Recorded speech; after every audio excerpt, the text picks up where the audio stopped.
Bienvenue à tous, vous trouverez dans cette vidéo une méditation guidée selon les techniques et les enseignements donnés par Paramahansa Yogananda.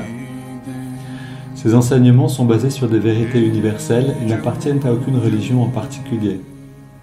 La tradition yogique dont ils sont issus les met au service de l'humanité tout entière. Si vous voulez profiter pleinement de cette expérience, prenez le temps de passer par chacune des techniques guidées ici. Elles permettent tout ensemble de mieux goûter à ce que l'on appelle l'état de méditation. Cette vidéo contient également une technique de préparation à la méditation appelée Yogoda, qui sert à la fois à nous recharger en énergie et à développer la perception de celle-ci. Pour apprendre cette technique, ouvrez la liste de lecture Apprendre Yogoda. Selon la tradition transmise par Yogananda, un chant précède immédiatement la méditation afin d'orienter nos pensées et nos sentiments vers une fréquence propice. Pour sauter cette introduction la prochaine fois ou pour aller directement au début de la méditation guidée, voyez les repères indiqués dans la description de la vidéo ou dans la barre de lecture. Si vous appréciez le contenu de cette vidéo, vous pouvez nous aider en vous abonnant et en ajoutant un pouce. Ananda francophone vous souhaite une belle méditation.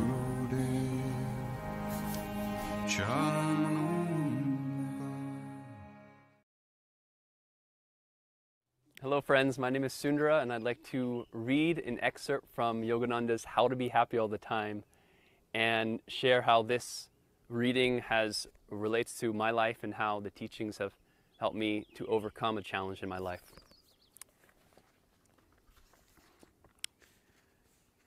Don't spend too much time joking. I myself like to laugh, but I have my sense of humor under control. When I am serious, nobody can tempt me to laugh. Be happy and cheerful within. Why waste your spiritual perceptions in useless words? When you have filled the bucket of your consciousness with the milk of peace, keep it that way. Don't drive holes in it with joking and idle speech. Joking is a false stimulant. It doesn't spring from true happiness and doesn't give true happiness. When you joke a lot, the mind becomes restless and light so that it can't meditate. I grew up in a family of jokesters and pranksters. From my mother to my father to my brother to my two sisters down to myself. I remember when I was younger, my brother used to, one time he got the garden hose and he sprayed my mom in the kitchen. Or the times my sisters would paint my toenails, my brother's toenails when we were sleeping. Or times when, my brother would light off fireworks in the middle of the night to wake everybody up. So I lived in this joking. My dad would often tell jokes all the time when people would come over and have people just laughing. And one of his jokes were, why do they call the Middle Ages the Dark Ages? Why? Because they have so many nights. So my whole life was just being in this laughter and this joking and this prankstering, you might say. So it obviously came down to me. And I remember we would have these kind of like pool parties outside. And we'd have this patio below our house.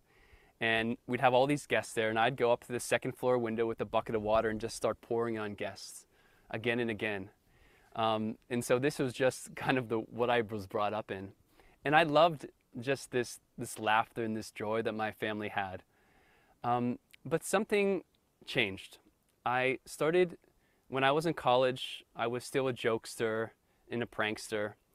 I remember another story of when I was younger, I would hide our cat in different parts of the house. Mom would find the cat in the cupboards, or one time she opened the washer and the cat was in there. And one time my dad hears this meowing coming out of the freezer and the cat was in there. I was younger then, and so I didn't really know what I was doing. But all that to say, the magnetism of this joking really came on me, and it really was something that as I went through my life in high school and college, I was joking a lot. But I didn't realize how that joking affected my peace of mind until I had something to contrast it with. And so when I was in college, I had been studying Yogananda's teachings I found Yogananda's autobiography Yogi when I was 17.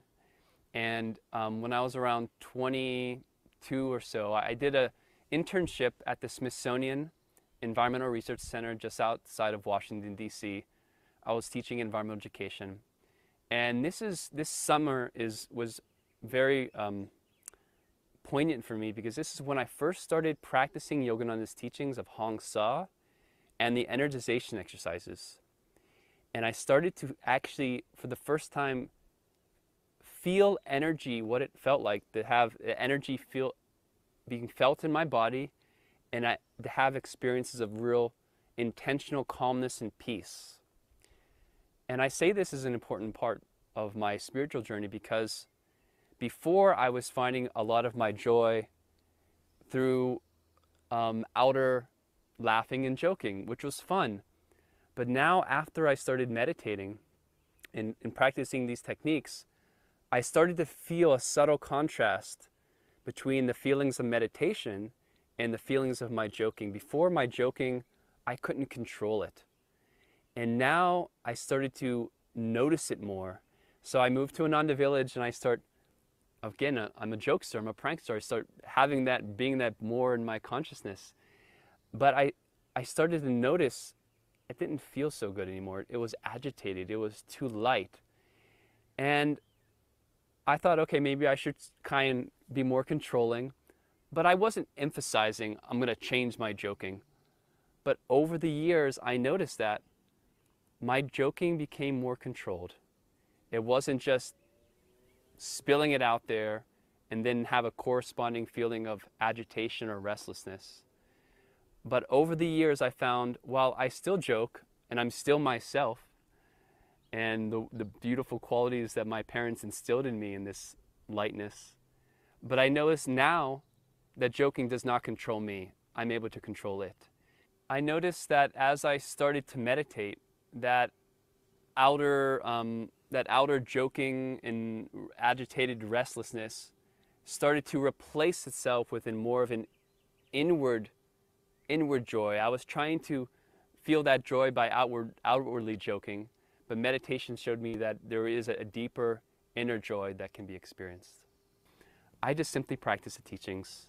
As it says in the Bhagavad Gita, even a little practice of this inward religion will free one from dire fears and colossal sufferings. And so, while joking wasn't a dire fear of mine, still, it was something that I wanted to refine in my life. And as I look back, I notice how powerful the teachings are and how as we practice them, we just change. Slowly but surely, we change because of the power of the Guru, the power of our own sincerity. And it doesn't matter if we are doing it in a way that's perfect. My meditation practice through the years has been anything but perfect. But there is a power when we want to change, and we use grace-filled techniques to do that. So, be joking, be joyful is what we should do. As Yogananda said, I too like to laugh, but let's laugh inwardly with the higher joy of God.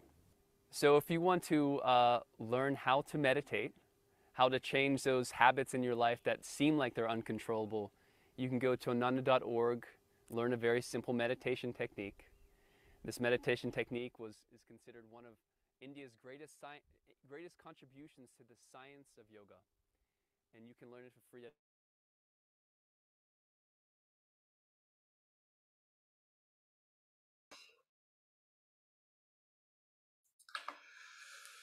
Oui, on est en train de parler de comment être heureux tout le temps. Et Yogananda nous donne cette technique vraiment qui est merveilleuse, c'est de se rappeler un moment joyeux, d'aller dans l'énergie de cette joie et de rester à l'intérieur. Et puis là, on vient d'entendre ce jeune homme qui parle de blaguer, qui vient d'une famille vraiment de blagueurs, de farceurs, il décrit tout ça dans sa famille, toutes ces blagues constamment.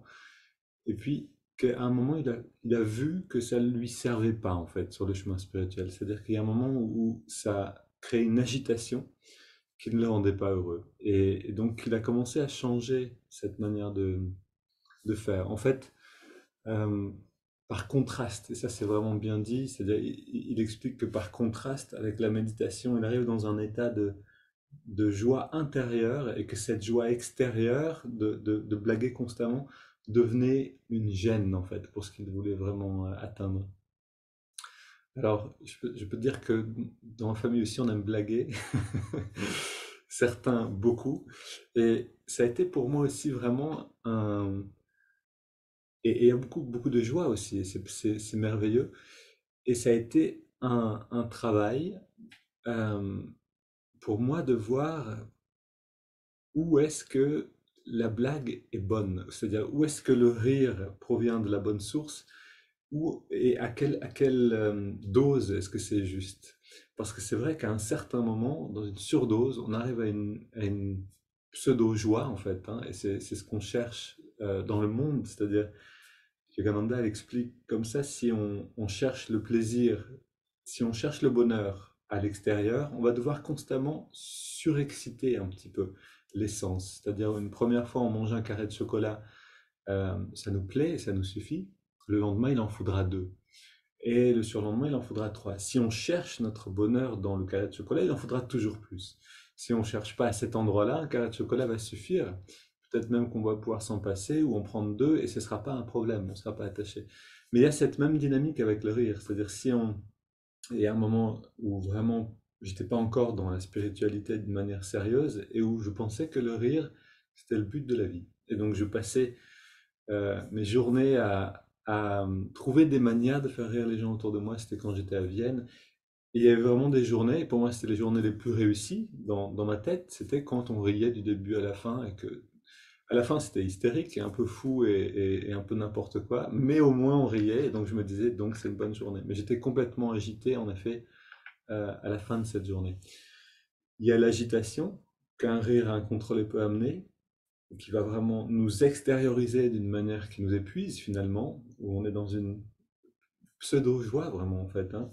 Et puis, il y a aussi le rire qui vient de la mauvaise source, vous savez, le rire cynique, le rire ironique, qui en fait cache une violence. Euh, c'est quelque chose qu'on connaît tous de nous-mêmes, c'est en fait rire, même simplement rire parce que quelqu'un tombe par terre, c'est pas quelque chose qui nous fait du bien, qui fait du bien à la personne, c'est quelque chose qui sépare. Dans le moment où on est dans ce rire-là, où on est dans un rire cynique, on ne peut pas sentir ça parce qu'on est pris par l'énergie. Mais après, on se rend compte que la personne, ça lui a pas allégé sa souffrance et que, en fait, ça nous rapproche pas. Donc, il y a vraiment aussi quelque chose de très simple, c'est les mensonges. Vous savez, si on ment suffisamment, on pense que c'est une blague. Si on dit quelque chose de complètement et ici, là, mais je ne peux pas aller parler plus de ça parce que ça demanderait trop de temps, mais ça vaudrait vraiment la peine d'explorer le rire juste. Parce que les maîtres riaient beaucoup. Quand on regarde dans l'autobiographie de Yogananda, on voit que les maîtres avaient de l'humour, que le maître de Yogananda avait beaucoup d'humour, que Lahiri Mahashaya avait beaucoup d'humour. Quand on lit les évangiles, on voit que Jésus avait beaucoup d'humour. Il suffit de vraiment voir ce qu'il a écrit là et d'imaginer le contexte. Donc, c'est pas que les maîtres n'ont pas d'humour, mais c'est la justesse de l'humour qui est déterminante. Ok, je ne veux pas prendre plus d'espace pour ça maintenant, euh, mais simplement cette idée, c'est pas qu'on ne doit pas sourire, ce serait vraiment une erreur, ou ne pas rire sur le chemin spirituel. Bien sûr, on doit se réjouir de tout ça. Mais de temps en temps, se poser la question, est-ce que ce rire vient du bon endroit? Et s'il vient du bon endroit, alors c'est merveilleux. Et s'il vient pas du bon endroit, pourquoi? Qu'est-ce que ça cause comme souffrance autour de moi et en moi-même? Parce que souvent, des choses peuvent se cacher aussi à l'intérieur de cette tendance à la plaisanterie ou au rire incontrôlé. Ok, alors on se redresse et on va dans Yogoda.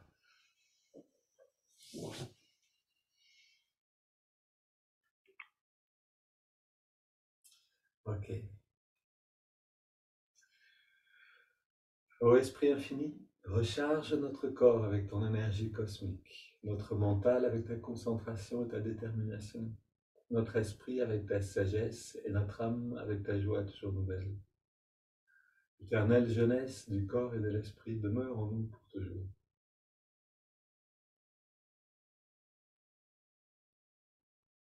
Bras tendus vers l'avant, double inspire. On remplit d'énergie. Par la contraction de tous les muscles. Maximum et un peu plus.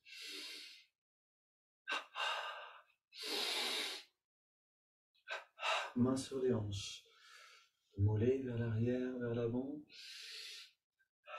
Ouvrir une fenêtre. Cheville.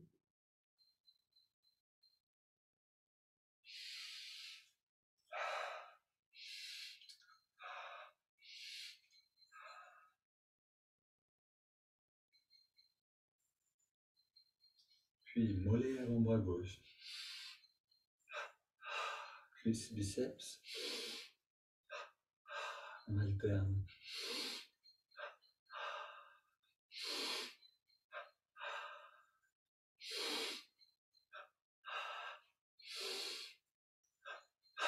Et on change de côté.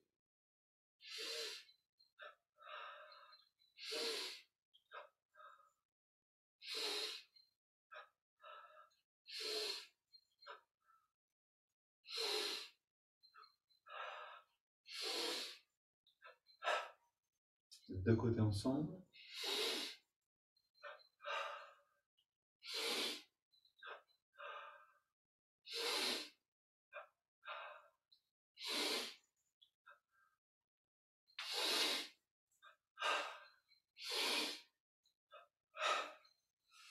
Puis fesse gauche, poitrine à gauche.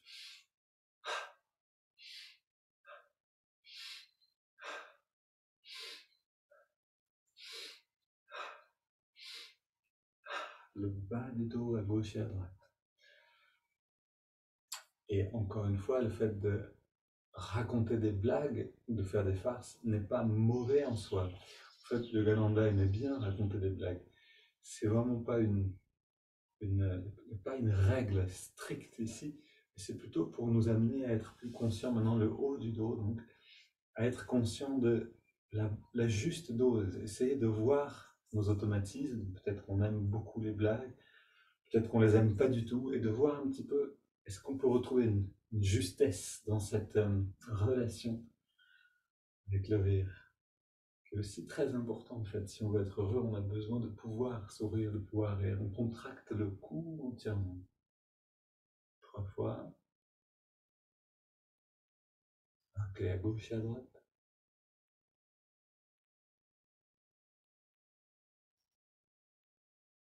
Puis la nuque.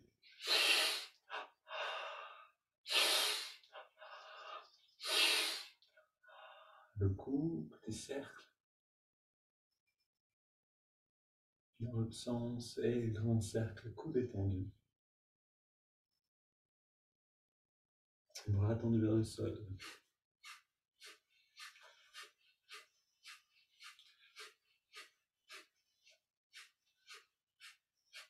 Main sur les hanches.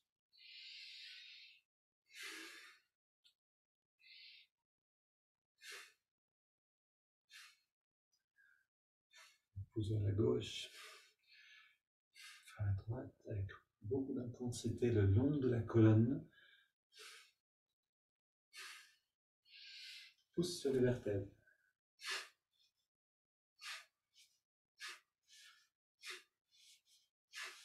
Bras tendus vers l'avant.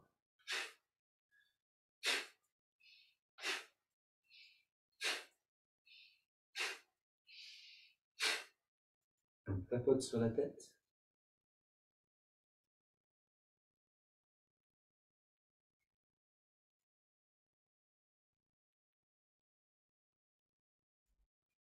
Et on masse le cuir chevelu.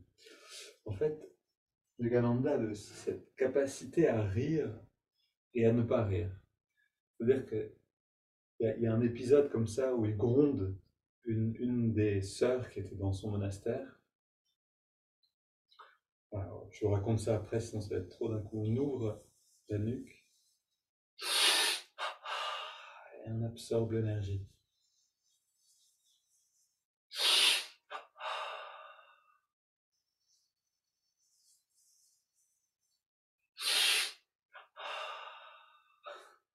On contracte le biceps à gauche et à droite.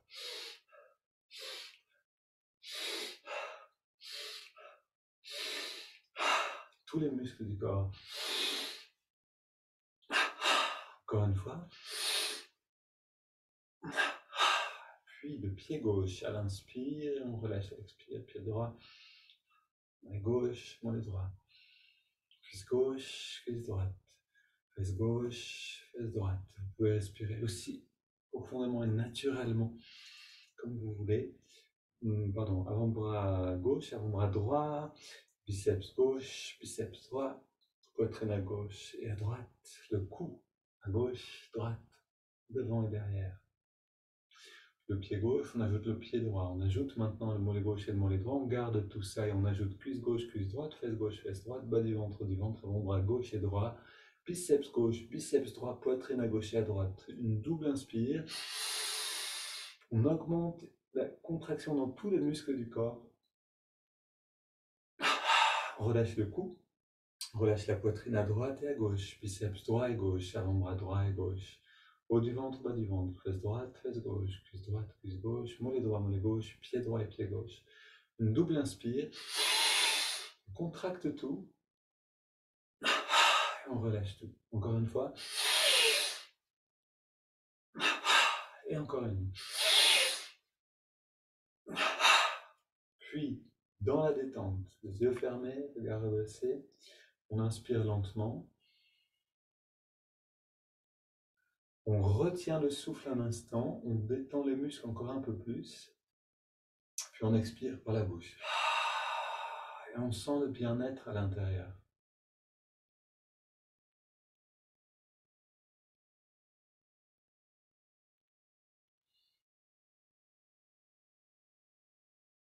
Et tout au long de la journée, si on sent qu'on a besoin d'un petit coup de pouce pour se sentir mieux, on peut, voilà ce qu'on vient de faire, contracter les 20 parties du corps, contracter tout le corps et sentir le bien-être. On inspire, on amène les bras vers nous et vers le bas, comme des haltères qu'on soulève. Ok, ici, écarteur. On va passer à 2 mouvements de répétition par mouvement pour aller un tout petit peu plus vite. Du coup, plus d'intensité sur chaque mouvement. Petit cercle. Et dans l'autre sens, haltère vers l'avant.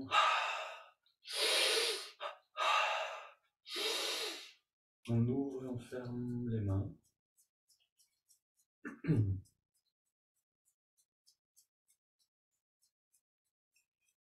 Grand mouvement des bras.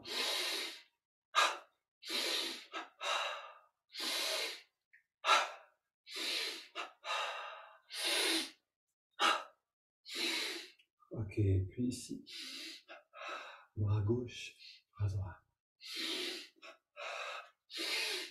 Latéral.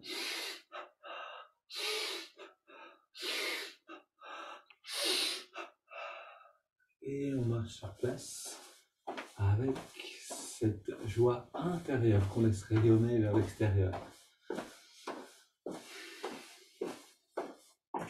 Je suis positif, énergique et enthousiaste. On court sur place.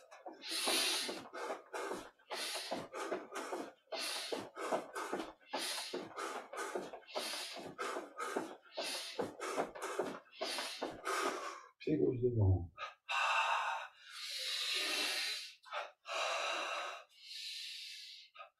On engage bien les muscles du torse. On soulève derrière avec les 2 bras. Bras tendus. Relâche devant. Puis inverse. On inspire. On vide les poumons.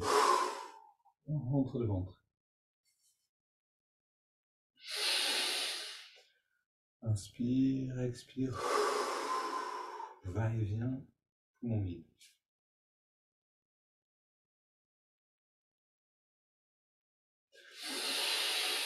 Encore une fois.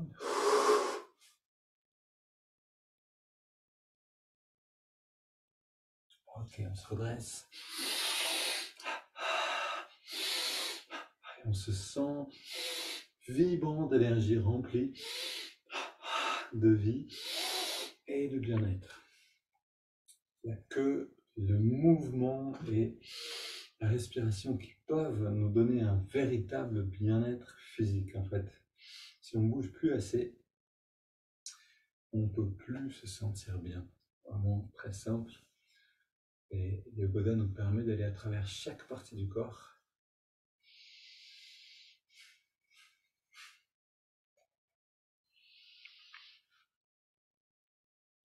Ok, ici les hanches.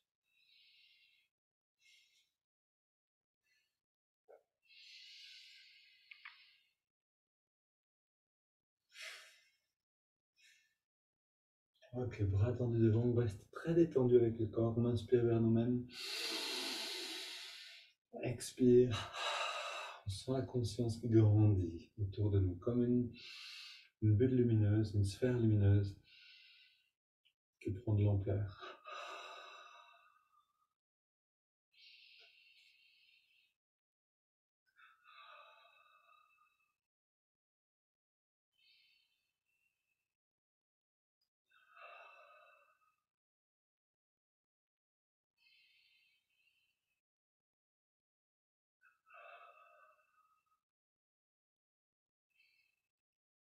On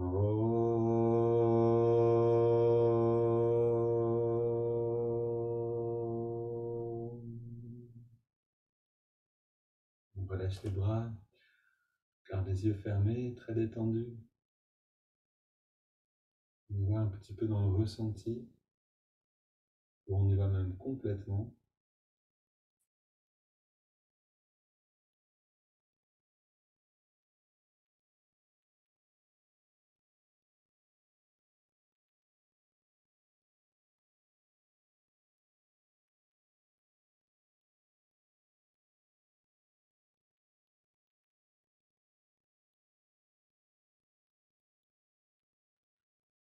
Ok, on va s'installer pour méditer.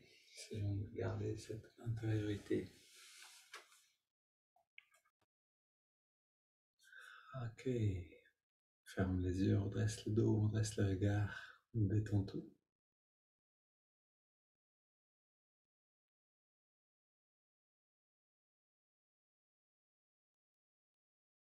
On retrouve cette richesse à l'intérieur.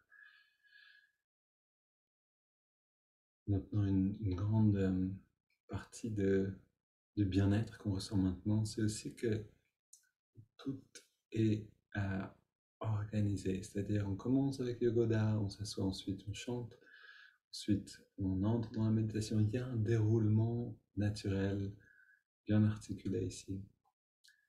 Si on passait 3 heures à chanter, on en aurait, au bout d'un certain temps, on en aurait trop de ça. Ou si on passait 2 heures à faire du Yogoda, ça irait pas non plus. Qu'on a vraiment besoin, c'est un peu ce dont on parlait avec les blagues, c'est-à-dire avec le rire, on a besoin dans tous les aspects de la vie et dans la pratique aussi, de trouver un juste équilibre, chaque chose à sa juste place.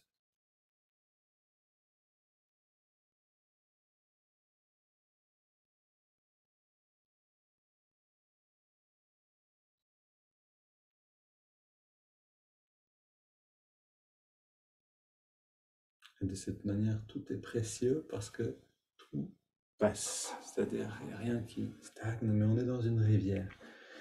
On va chanter, ensuite on va faire autre chose. Chaque moment passe et devient particulièrement précieux et savoureux pour cette raison. Commençons avec notre chant une dernière fois, donc ce chant Shri Gurudeva Om. Shri Gurudeva Om. Shri Gurudeva Om. Shri Gurudeva Om. Shri Gurudeva Om. Shri Gurudeva Om. Shri Gurudeva Om. Shri Gurudeva Om. Shri Gurudeva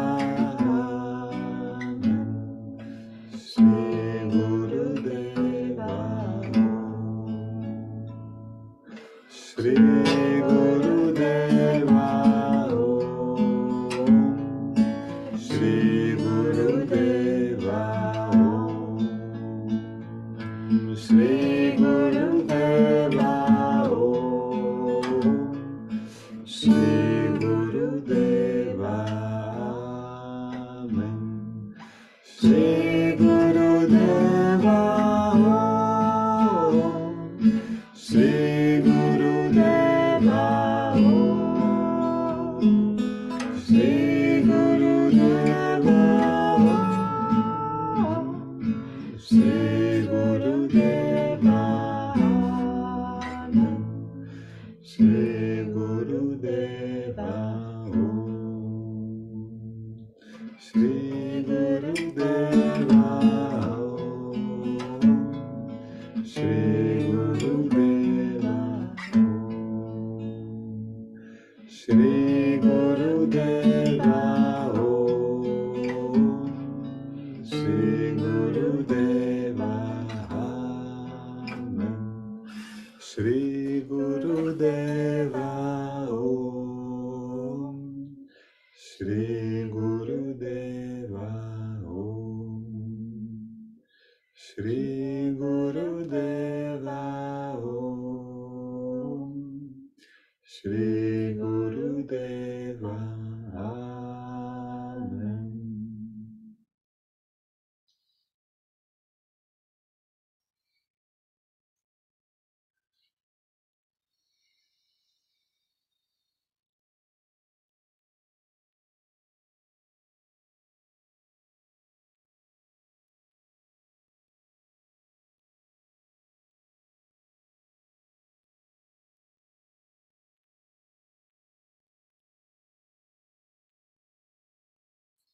Prends le temps de bien détendre tout le corps.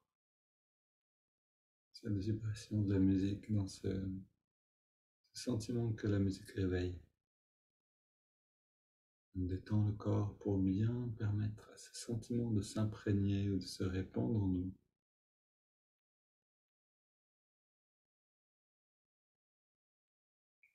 Om et Amen ici représente cette lumière que le maître intérieur peut nous donner à goûter,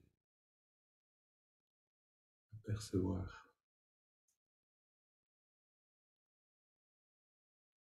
Détendons bien les pieds, les jambes, les mains, les bras, le torse, le cou, la tête, toutes les parties du corps.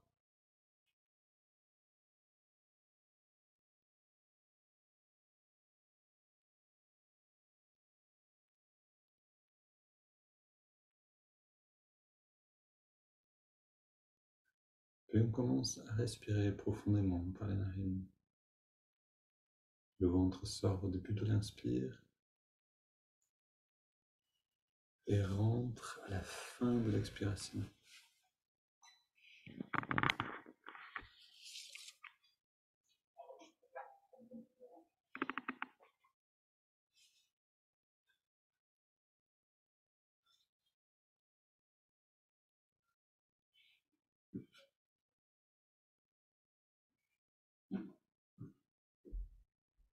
Prochaine inspire, on entrelace les doigts au niveau de la poitrine. Expire les mains vers l'avant, on arrondit le dos. Inspire, on étire vers les ciels. Expire, on se plonge vers la gauche. Inspire au centre. Expire vers la droite. Inspire au centre. Expire, on se tourne vers la gauche et on pose les mains. On soutient ici la rotation. Gardez la posture, aller plus loin encore si possible.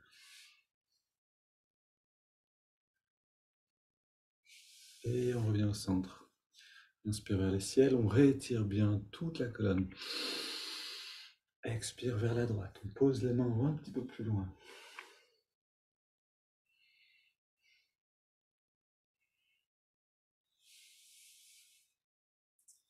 Puis on pose les mains derrière.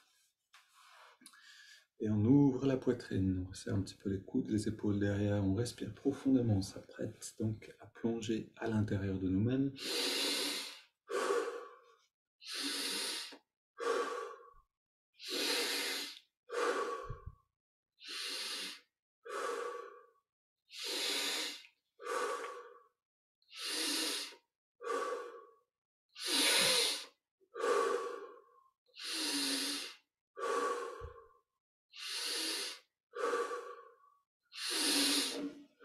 Puis on augmente progressivement l'intensité, ou plutôt l'amplitude des respirations.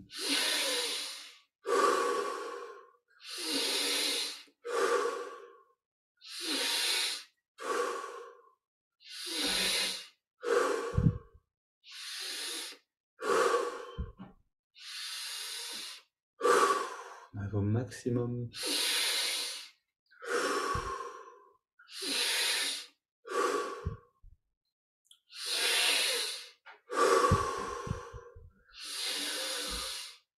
Cinq dernières pour saturer un petit peu le corps en énergie et en oxygène.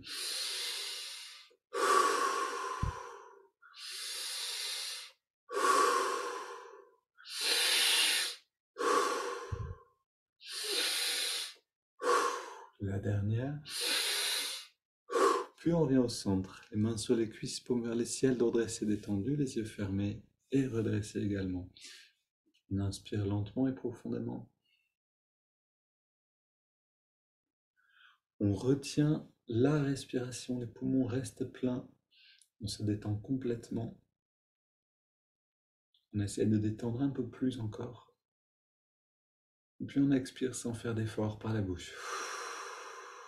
On s'arrête simplement de respirer. Et on explore toutes ces sensations à l'intérieur de nous-mêmes.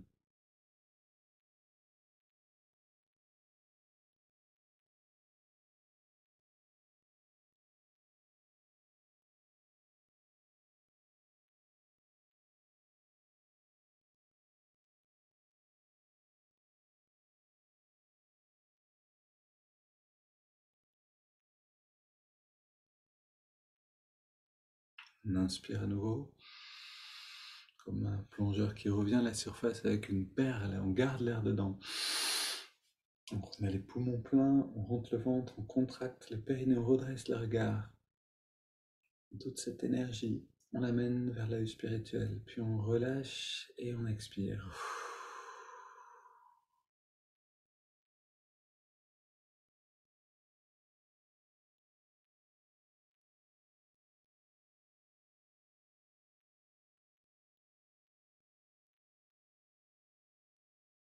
Et on prend le temps de sentir.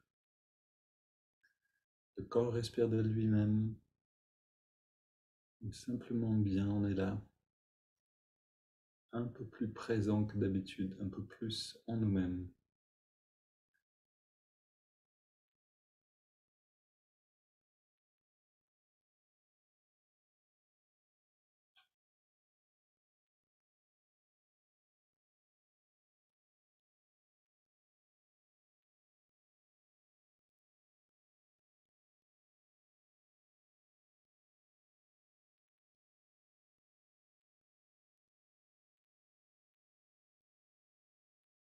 Puis on prend une double inspiration par les narines. On serre les poings, contracte tous les muscles au maximum. Et double expire, on se détend, on relâche. Encore une fois.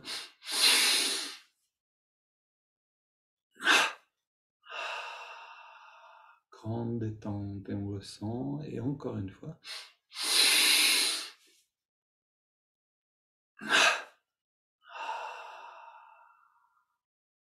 Maintenant, on reste dans la détente et on inspire par les narines sur 5, en ressentant l'énergie remonter le long de la colonne. C'est parti.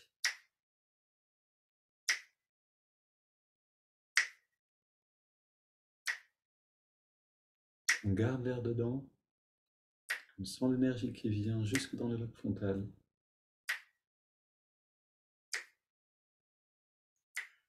Expire. On sent cette lumière, cette énergie s'est transformée en lumière au contact de l'œil spirituel et elle se répand dans tout le corps. On inspire à nouveau.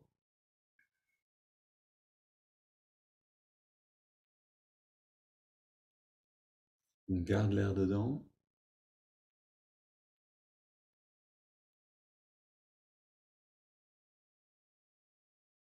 Expire. Essayons à la prochaine inspire de passer par toutes les différentes parties de la colonne. Inspire, coccyx, sacrum, lombaire, dorsal, cervical et l'œil spirituel. On garde l'air dedans.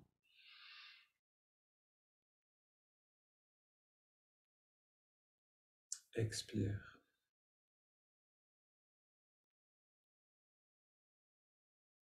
Encore une fois, essayons de passer à travers toutes ces étapes de la colonne. Inspire.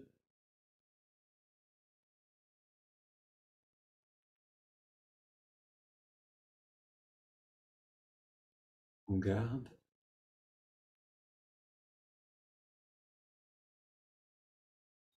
Expire.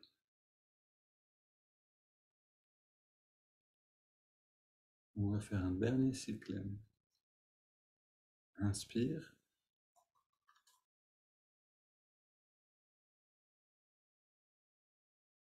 On garde l'air dedans.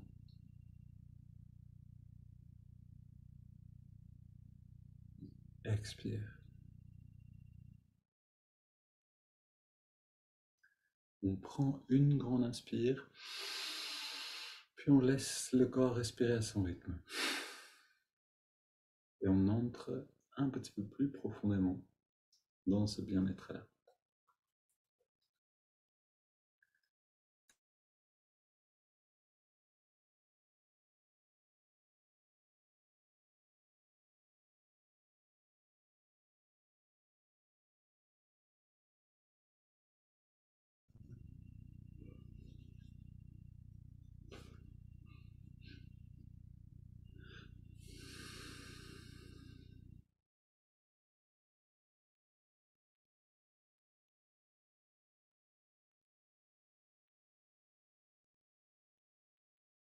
Plus on prend plaisir à sentir ce bien-être, c'est-à-dire ce calme et aussi cet espace à l'intérieur de nous qui résulte de toutes ces pratiques de préparation.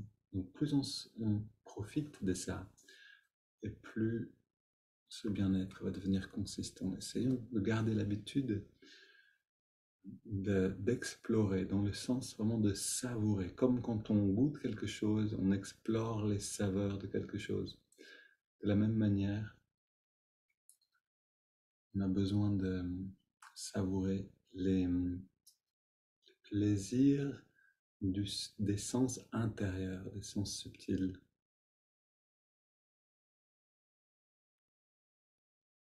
C'est ça qui va nous permettre de nous sentir justement heureux quoi qu'il arrive. C'est de cette richesse-là qui est toujours avec nous, quelles que soient les circonstances à l'extérieur, on aurait cette stabilité-là. Alors, écoutons ce texte, donc la suite du petit livre, Comment être heureux en chaque instant, qu'on explore cette semaine, de Yogananda.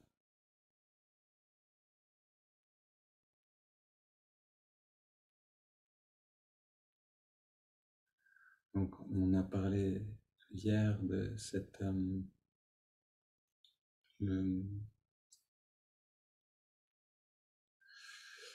oui, de ces derniers jours, de la différence justement entre les plaisirs des sens et le, le bonheur intérieur, le bonheur qui vient de là.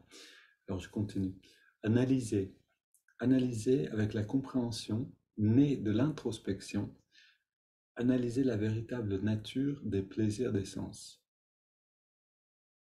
En effet, alors même que vous vous délectez de ces plaisirs, ne sentez-vous pas dans votre cœur un souffle glacial de doute et d'incertitude?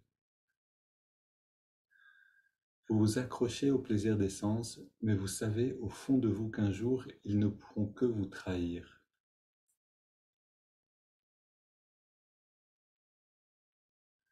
Un examen plus approfondi révèle que les plaisirs des sens se moquent en fait de leurs adeptes. Ce que ces plaisirs offrent, ce n'est pas la liberté, mais l'esclavage de l'âme. Le chemin de l'évasion ne se trouve pas, comme la plupart des gens l'imaginent, dans les sentiers mous, dans les sentiers mous de l'indulgence, mais sur les chemins durs et rocailleux de la maîtrise de soi. Je relis cette phrase, une belle image. Donc ces deux dernières phrases, ce que les plaisirs des sens offrent, ce n'est pas la liberté, mais l'esclavage de l'âme. Le chemin de l'évasion, donc vers cette liberté, ne se trouve pas, comme la plupart des gens l'imaginent, dans les sentiers mous de l'indulgence, mais sur les chemins durs et rocailleux de la maîtrise de soi. Comme, comme le disait, je crois que c'est dans les évangiles, Dieu vomit les tièdes. Vous connaissez ça? C'est-à-dire on ne peut pas faire un pas en avant vers cette vraie liberté si on n'accepte pas de passer par des chemins durs et rocailleux. Mais si on commence à le faire, on va profiter d'un accroissement de cette liberté intérieure, on va profiter d'un un petit peu plus de vrai bonheur. Et, et on va prendre goût, à force de pratiquer ces chemins rocailleux, on va y prendre goût finalement, parce qu'on sait ce qu'on en retire.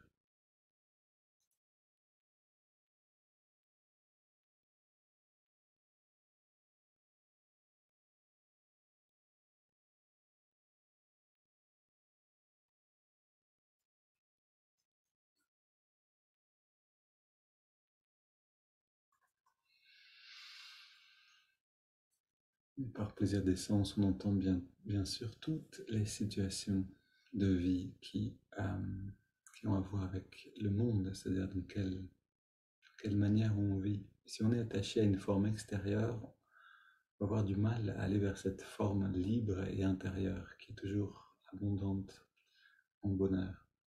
Alors, on va maintenant rentrer dans la pratique vraiment de l'observation du souffle. On amène l'attention dans les narines.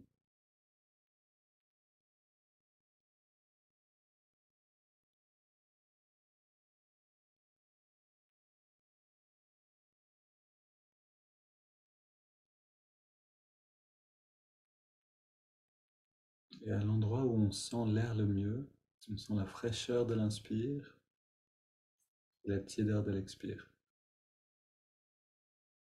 Et surtout la fluidité de l'air.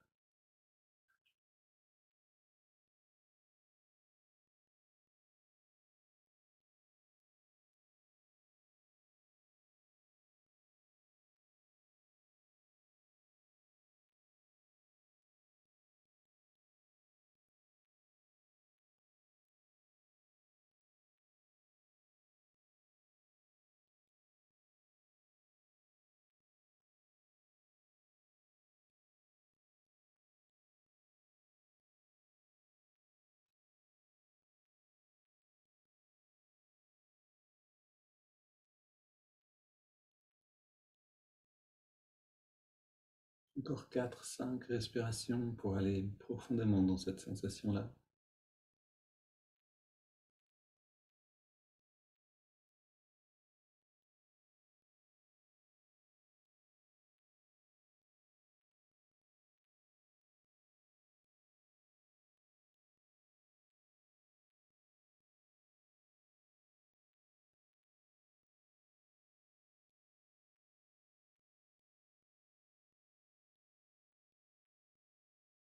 Puis on ajoute le mouvement de l'index de la main droite. À chaque inspiration naturelle, l'index revient d'1 centimètre environ vers la paume de la main. À chaque expiration naturelle, on relâche l'index complètement et surtout tous les muscles du corps, on les détend.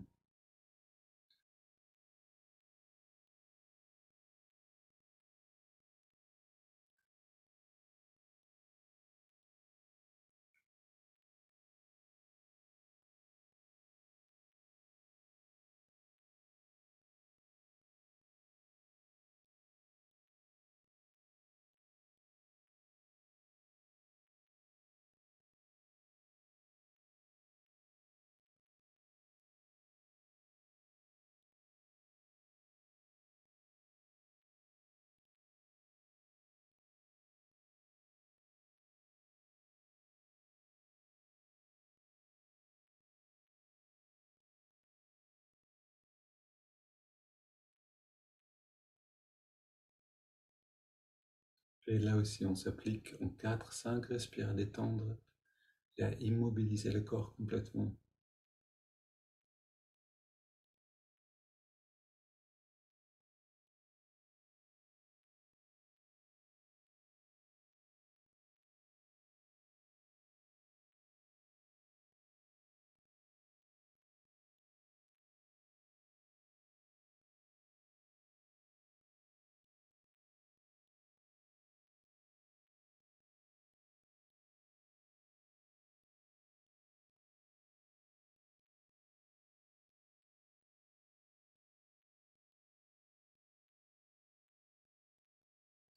Puis on ajoute le mantra Hong So. Dans cette détente, dans cette attention, les mantras ont une force particulière. Hong accompagne l'inspire, So accompagne l'expiration naturelle.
Profitons encore 1 ou 2 minutes de la perfection de ces 3 techniques alliées ensemble.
Puis on inspire profondément par les narines.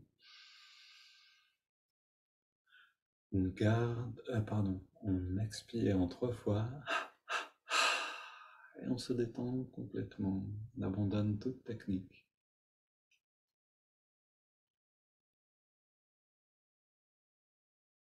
On abandonne tout effort.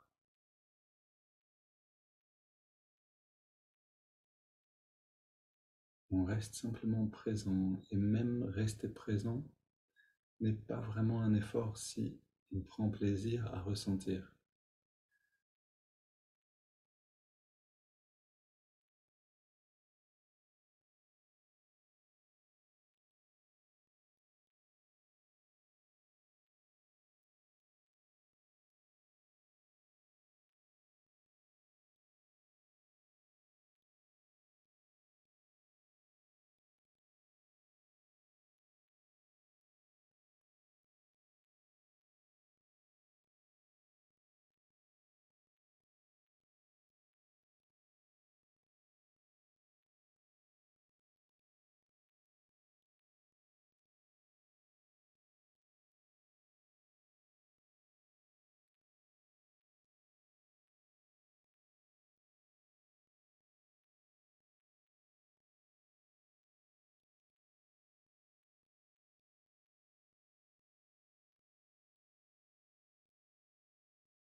Quand les pensées reviennent, on retrouve une affirmation, un mantra, une phrase qui nous ramène dans l'instant présent.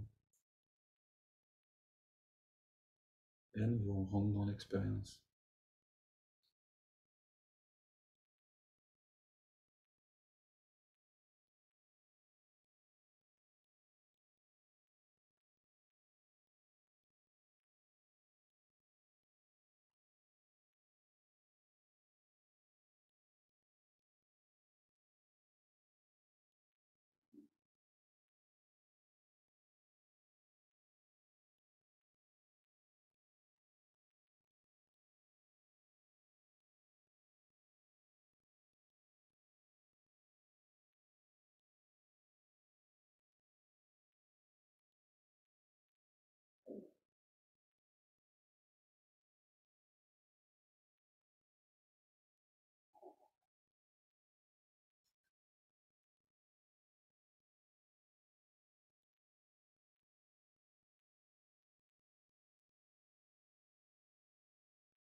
Belle journée à tous.